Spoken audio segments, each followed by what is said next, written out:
Okay guys, so we got a different camera angle, just because I have to move things back and forth and show you guys some stuff. So anyways, we got a Traxxas 2.5, we got new connecting rod and wrist pin and clip, new set of bearings for it because the inside is pretty crusty. So we're going to finish the strip down. I'm sure you guys know what it looks like to remove a cylinder head. You guys have seen tons of my videos on that, or remove screws in general, which is often quite boring. And I will show you how to remove the rust from the crank. That piece is okay. We'll clean it anyways. I'll throw that in the sink. We're going to be using a little bit of Scotch-Brite. See that crank in there? It's not looking too damn good, is it?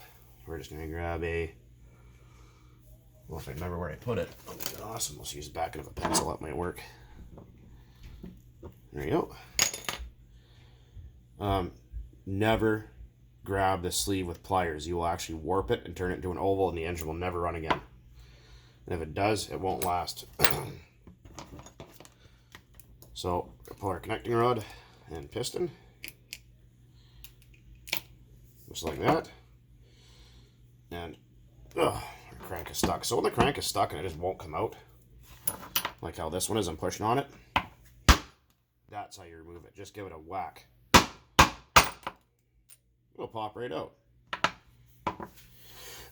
Next, we are going to remove these crankshaft bearings.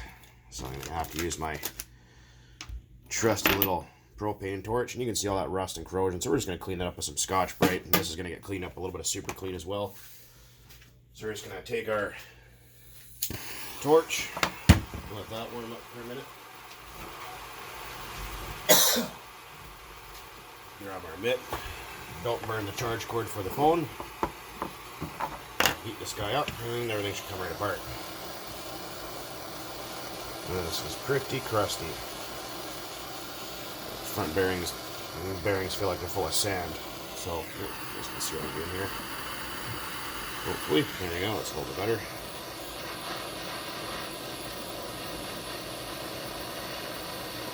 Yeah, whenever the crank gets stuck, just give it a whack on the hard surface and they'll come out. Obviously don't hit it with a hammer, unless it's a rubber mallet or a plastic hammer. Because if you ding the end of the crank, you'll be fucked. Let's see here. It's just the opposite of putting them in. You just get everything nice and toasty. And if you're lucky, nope, not hot enough.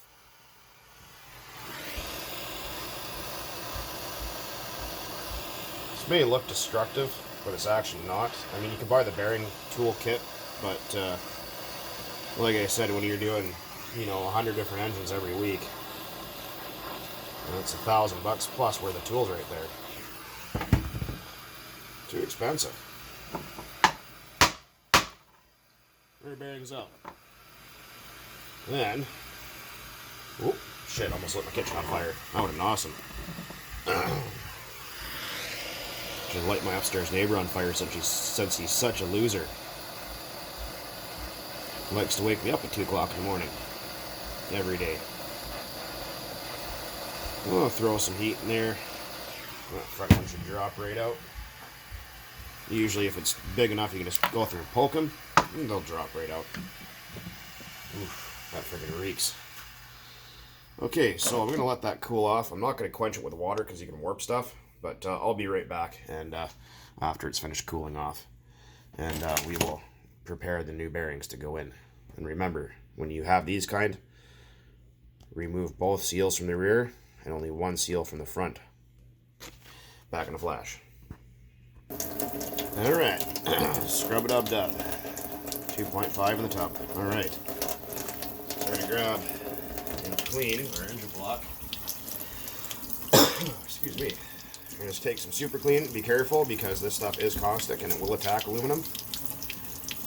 I know that sounds funny because I'm spraying it on aluminum, but if you know what you're doing, you won't have a problem. And this will just remove any of that varnish. You just take your little scrubber in there and give it a good old cleanup in there because it's all freaking nasty. people said they wanted to see how I clean an engine block, and I said, oh, okay, fine, next video I'll do that. So here we are. See, look at that, it's already coming out like brand new. Yeah, it doesn't take very long, it just kind of a little bit time consuming, but not too bad. Just hit that, and there. You could use a Scotch-Brite too, which will help. And just be careful with super clean, because like I said, it is caustic, it's nasty shit, so you really want to get it on yourself as much as you can. Or avoid getting it on yourself, if possible. Because it will leave burns on your skin. And fun fact, whenever you touch something like that, you get that soapy feeling that never goes away. That's the fats being absorbed out of your, or being leached out of your skin by the caustic. Kind of gross. It's coming out pretty good so far. It's cleaning up. Oh yeah, see that? Like new, just like butter.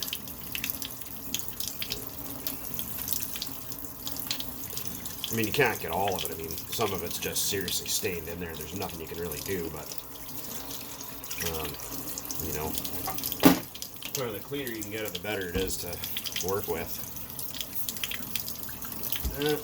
Q-tip in there.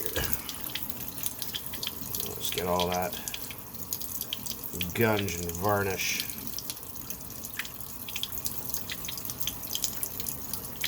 Well, at least as much as we can anyways. It doesn't have to, like I said, it doesn't have to be perfect as long as it's not a total freaking mess. Clean the inside bore of the block. There, like that. Go this a little bit more. Because there's no point. And WD-40 will not remove any of this varnish, by the way. If you're thinking about using it, you can, but it won't work. This stuff will make your engine like new again. Like I said, you can't get all of it, but you can sure shit try. With all the WD-40, it'll make it look like brand new. No, it won't. I don't believe you. Don't believe you at all. Because you're fucking lying. Soak it in diesel for a week. No, we don't have a week to soak it in diesel, and that doesn't do anything either. Old Farmer John tricks, they work sometimes, but not all the time. Alright, so that's our block nice and clean. Looks pretty good. We're going to take our little Scotch-Brite right here. Take our crank, and just, this guy kind of mushed up here. Just kind of try and clean up some of that junk that's on there. You could sand it if you wanted, but you just want to avoid the crank pin where the connecting rod attaches to. Just give it a little bit of a buff. Just take all the junk off.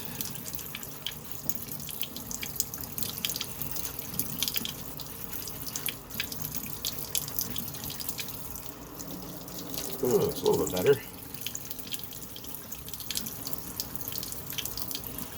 Some people like to sand their cranks. You can hit them with a little bit of 1000 grit, but the problem is you got to be really careful, because if you do it too much, you'll actually make the crank smaller, and it'll start to wobble in the block and cause all sorts of issues.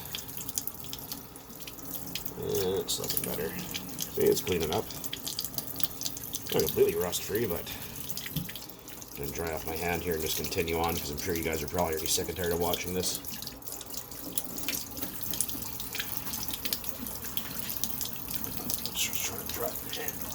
Stop button, pause button, I mean, back in flash. Okay, so it's everyone's favorite time, their favorite libation, WD-40, yay. And we're just going to put that on there, for the sole purpose, to remove water dispersant formula 40. As you can see, our crank looks a whole lot better. It's just stained. I mean, you could spend all day trying to get that off. It's not really going to make any difference. We just want to get the heavy deposits off of there, so it's all done. And we're going to switch gears for a moment. Over here. And we get our crank bearings prepared. Oh, for fuck's sakes. Oh, I don't have time to freaking dick around with fucking things like that. Open the fucking bag. Alright. Okay, so we're just going to take a pin. Take your pin, take a bearing.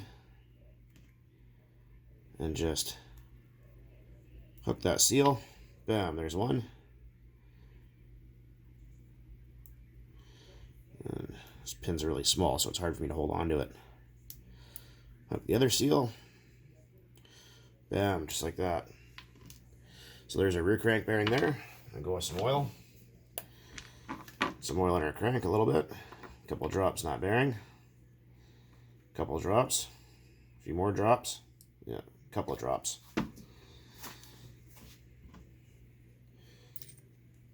Bearing goes on said crank.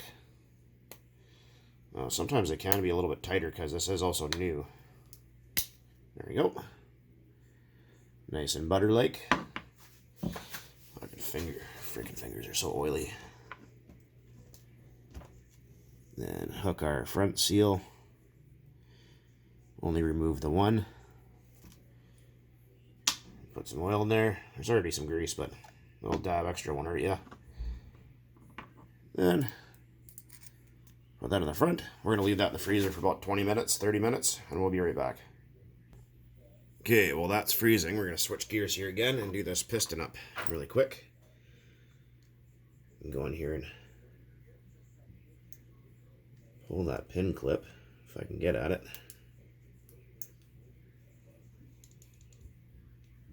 And it can be kind of tricky sometimes. Oh, there it goes. Bam. There we go. There's only the one, so don't worry if you think you lost one. The other one's just a spare I had laying around. Okay, so there's also a hole in the piston pin. You guys can see the hole. The hole faces towards the clip side. So we're going to grab a very small screwdriver. This little Phillips will work. We're going to pop that rod out. So we look at our rod. There's a tapered side, chamfered side in the bottom, hard side in the back. Now that tapered side faces towards the cutout side. So you can't really screw that one up. Well, you can, but try not to. Pop that out. There's our old worn out pin. Then we take our old rod, which is worn out. We take our new rod, which isn't worn out. And we're going to hit that with some... Oh, where is it? Do I have it up here? Yes, I do. Oh, this freaking thing was leaking. I didn't realize it. And because we like Ed, we're going to use some of the good stuff. A little bit of Benol in there. Some Klotz castor oil. Put those two together. Take our new pin. Put some oil on it. I know this cutting board looks really dirty, but it's not. It's just because it's just got a lot of damage to it from working on stuff. And slip our new rod and pin into the piston with the whole side facing out. That. Make sure that pin's seated. Everything moves. And this is the reverse. I'm going to put that clip back in. Might be able to do this on camera. We'll see how it goes. It's really tedious trying to film and put these things back in at the same time. So you might be able to. Oh. I think we're just in luck here. I think we just got it. Yep. Click. There it goes. Alright. I'm going to push from the other side of the pin. Make sure that clip is seated. It's completely seated both ways. There's our new rod and wrist pin on the old piston. Okay, I'm going to pause and I will be back when the bearings are ready. Well, we have a minute. I don't know how well the camera is going to pick up that play in there. See all that slop in there? So that's what happens when these things get worn out, and it's not because it doesn't have a bushing. Lots of motors don't have bushings, It's soft aluminum in that little hole underneath there, and when it gets a bunch of slop, this pin will start to hammer, and it'll split the rod. That's why these things blow up like that. It's a really shitty freaking poor design. But we'll be back in about 5 or 10 minutes. Okay, welcome back.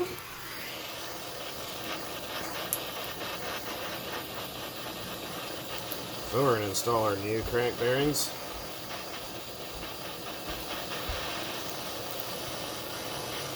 Nice and toasty here at that front so it doesn't give us any trouble. It's a little bit of smoke, and it's just a little bit of WD-40 that I sprayed on there just to blow the water out of everything. So, alright. Oof, stank. Alright, front time.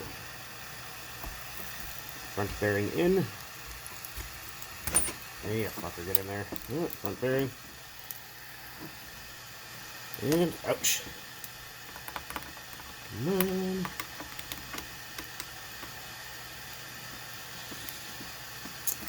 There we go.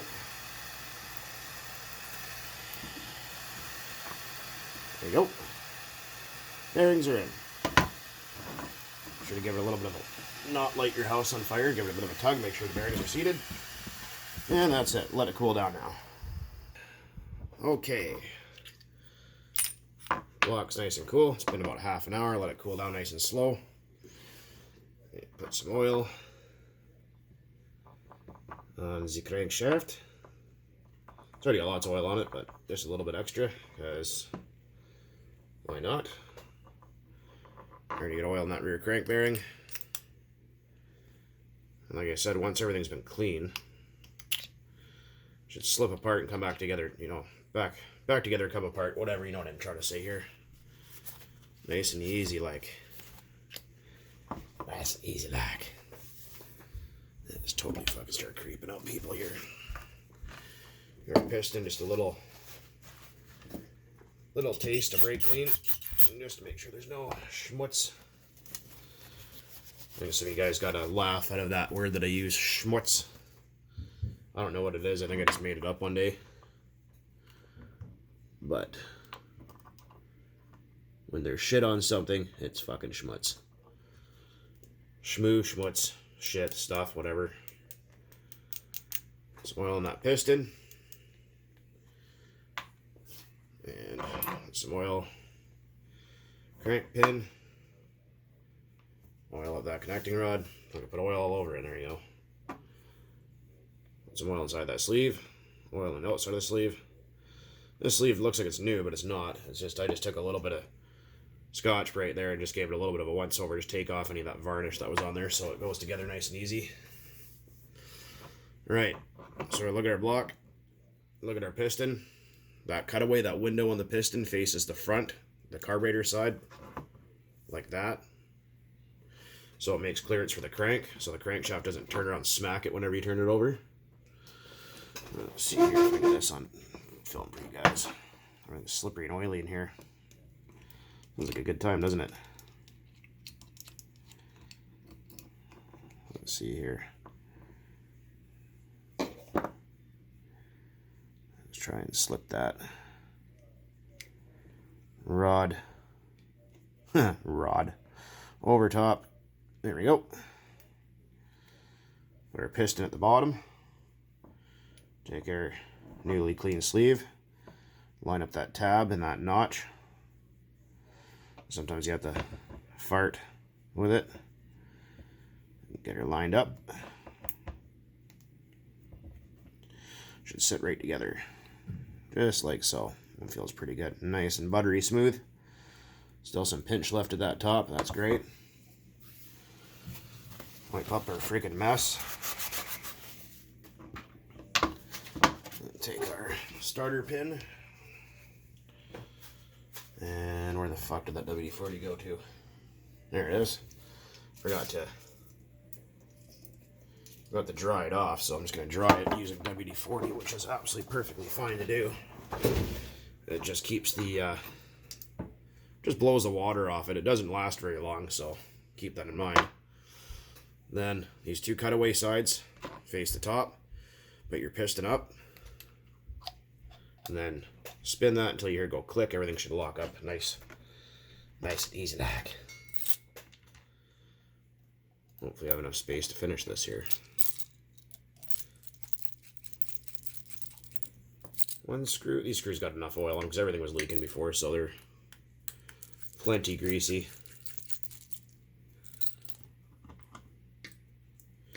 So yeah, with these Traxxas motors, the best thing to do with them is once they get a couple of gallons on them, just pull them apart, buy a new rod, new wrist pin, a set of bearings, and just redo them. And, you know, that way it just keeps the old splits away from it, because no one likes doing the splits. Well, some people might, but that's their fucking prerogative now, isn't it? Grab our starter screws. There should be 4 of them. Yep, there is 4. Then we get our smaller screwdriver, I believe it's 2 millimeters. How are we doing on time?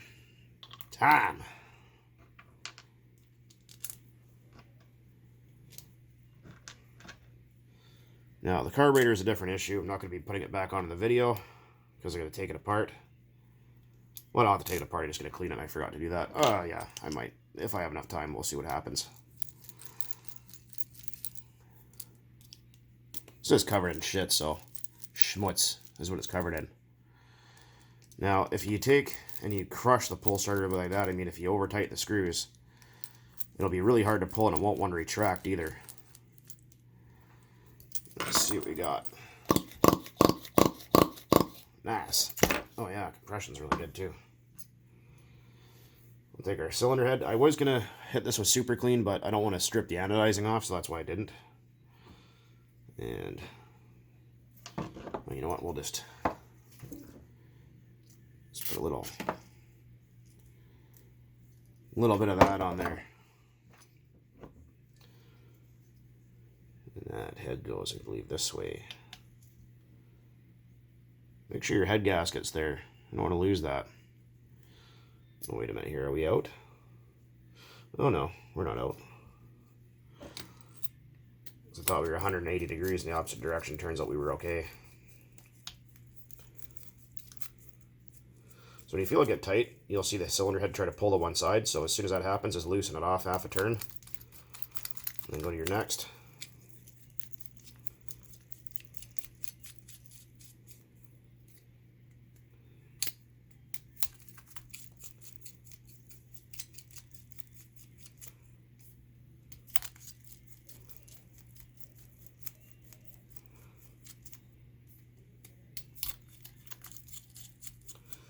And crisscross, tighten. So start where we started. It doesn't really matter what direction you start in, but there's 1, 2, 3,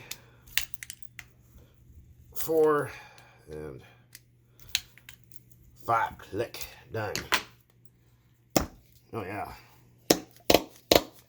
Tons of compression. It's probably because of all the oil in there, but and there's got no rotational mass from a flywheel, but I think this old 2.5 should live on for at least maybe another gallon before it's completely toast and needs to be have the piston and sleeve replaced, but there it is. And well, you know what, we have a few minutes, so we'll just clean this carburetor up on video here. Set that a little bit of brake clean. Doesn't hurt anything. I'm just trying to blow off the crap. That's about it. It's got sand all over it and in it. Be really careful spraying flammable shit into your sink, because if you forget about it, you can end up blowing your piping in your house up. Or an apartment building.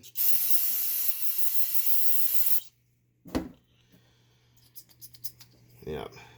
So, yeah, just a word of warning, because it does happen. People spray a bunch of flammable crap down their sink, and something happens, like you go to light a candle or drop something that was hot in there and it ignites the vapors and you blow up all your plumbing in your building. You don't want to do that. It's kind of counterproductive. So that moves nice and free. And take a couple of drops of oil from that slide. People ask if it's necessary. It's not really, but it just helps shit moves move better. Drop down there.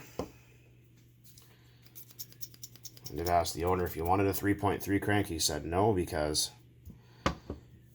just because, or at least not yet. Not until it wears out, then we'll rebuild it again. Smear some oil. Make sure the O-ring down here is in good shape. O-ring here is in good shape. Back of the block O-ring and the exhaust ring. If any of those are missing, you'll have issues with it running and tuning. It just will never run right. And then we have our pinch bolts holding us up here. Yeah, it's just cocked sideways.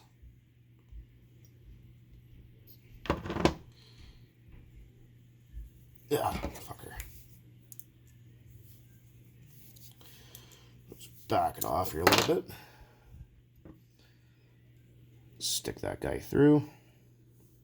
Let's try this again. There we go. It's in. And then, of course, just tighten until it stops. Like, you know what I mean? Until it's snug, and then give it a quarter turn after that. That's it. But there is a Traxxas 2.5R rebuilt. Or at least the bearings and connecting rod changed. And just a general cleanup for those of you that are interested. And that's going in Ed's Fortec, which I have other parts for here, like the transmission gears that are broken, so I'm going to see about those. And if I have enough space and can afford it, I'll make another vid about it. Anyways, guys, as always, thanks for watching. Keep on burning nitro out there. Cheers.